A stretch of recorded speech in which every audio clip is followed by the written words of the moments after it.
He took me to this park. I was just thinking like, man, this is gonna be the time that he proposes.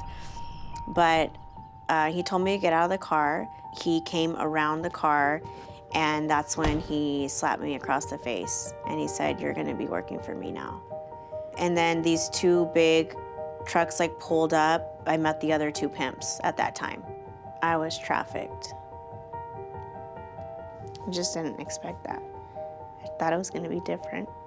I thought things were gonna be different. Human trafficking, it's slavery. It's modern day slavery. It's not just happening in other countries, it's happening here in the United States. I was probably about 13, 14. I went over to a friend's house, and she was more of the party animal. There was a house party around the corner from her house, and she's like, you know, come on, let's go, let's go. For me, it was so foreign. Like, I had never even been to something like this. As soon as I got in the house, like, she went upstairs and she left me alone. I was approached right after by somebody older than myself, a male, and he asked me to go into another room with him.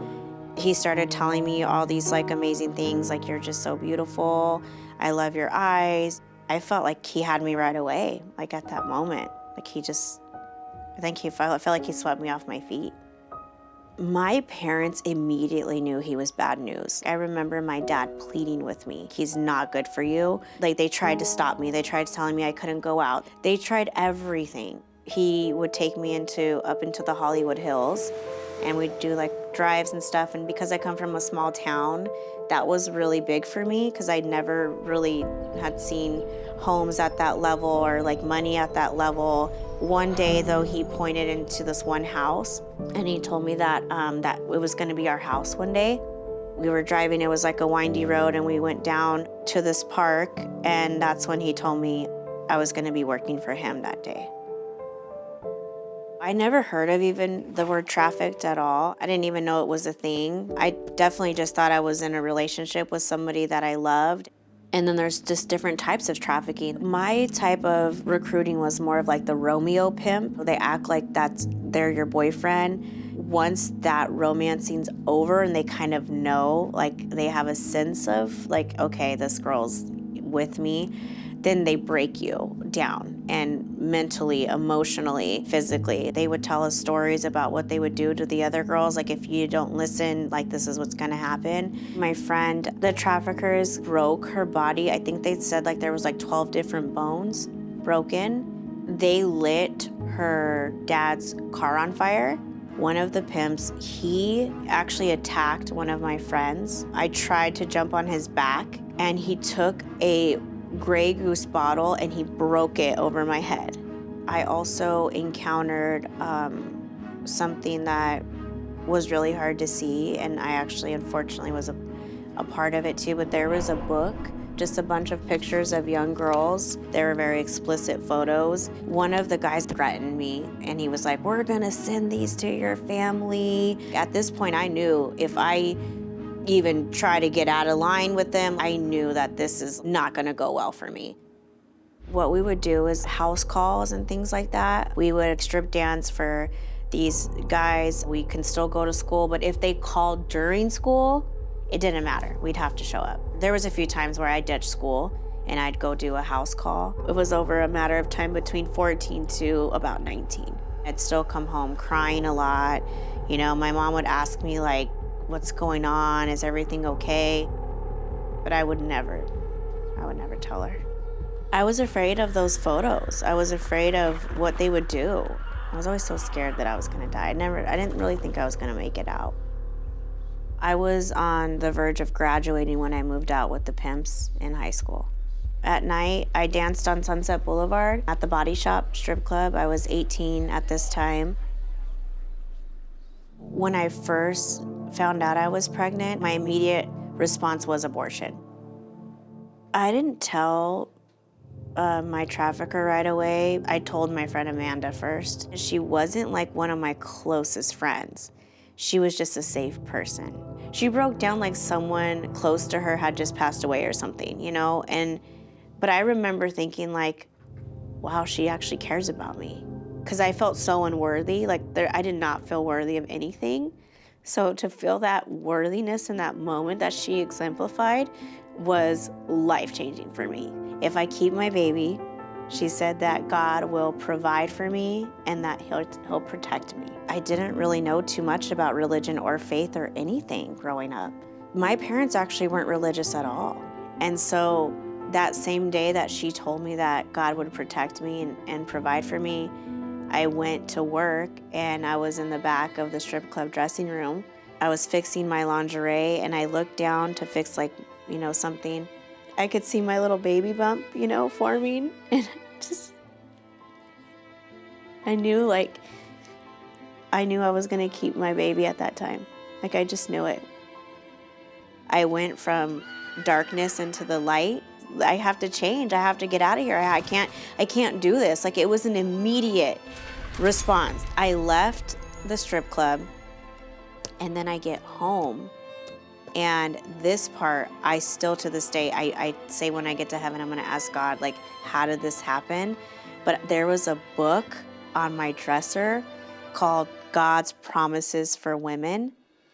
And for the first time in my life, I read a verse. It was Matthew 7:7. Ask and it will be given to you. Seek and you'll find. Knock and I'll open up the door. I just said, God, if you're real, then I need you to show me. Within weeks, the trafficking ring and everything that was going on got exposed. 2 of them have gone to jail. Literally what Amanda told me was God would provide and he would protect. And I've never been the same since that moment. I definitely think if I did not talk to Amanda and she gave me that hope to believe that it was going to be okay, I don't think I would have kept Leila. I think it was what she said. I do. I think it was, gosh.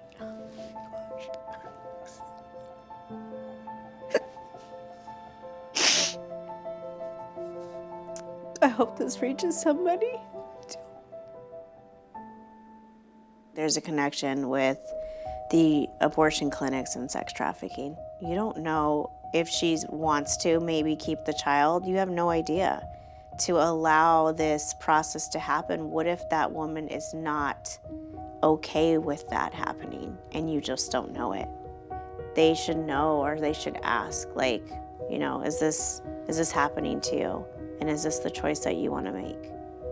I don't think having an abortion from someone that's being trafficked will take away trauma. I think it'll just add to trauma that they've already have. Because having an abortion is a very traumatic thing.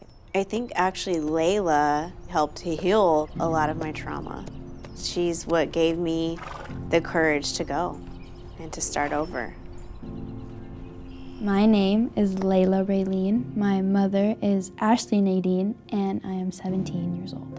The thing I love the most about my mom is that she's real, and she's able to take negative experiences that she went through and turn them into something positive for other people. It makes me very proud to have somebody like her as a mom. I've always been into fashion. I became a bridal shop owner.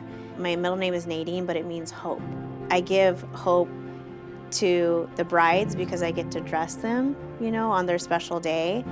But I'm also bringing hope using my story. I started a nonprofit called Limitless, and it's about getting empowered, inspired, and on track by seeking God first.